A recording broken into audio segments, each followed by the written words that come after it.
Let's make low-sodium Swedish meatballs. Let's go.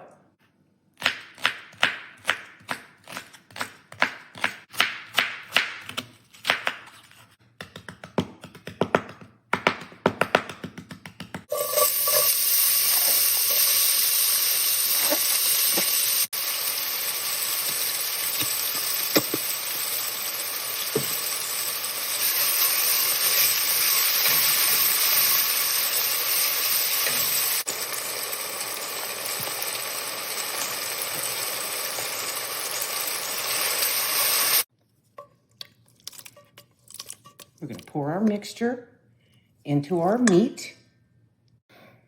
We're going to add our egg. We're going to add our breadcrumbs. It's important to use the Kikkoman Panko breadcrumbs because they only have 35 milligrams of sodium per serving. Really helps.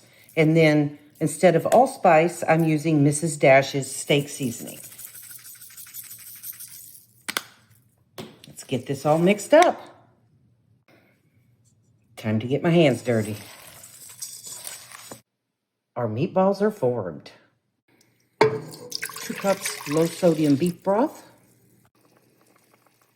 Slowly add your meatballs to the skillet once the broth begins to boil. Reduce to medium heat. Cover and let it simmer for 20 minutes. I've transferred the meatballs, and now we're going to use this broth to make our sauce.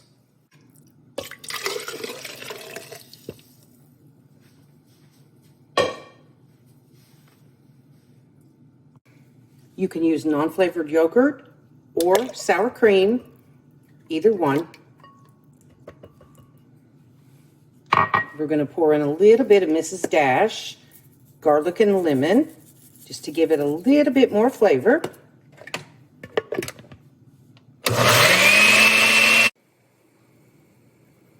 Back to the pan, pour the meat over the sauce. And we're going to cover it and we're going to let it simmer on medium heat for about 10 minutes to thicken up.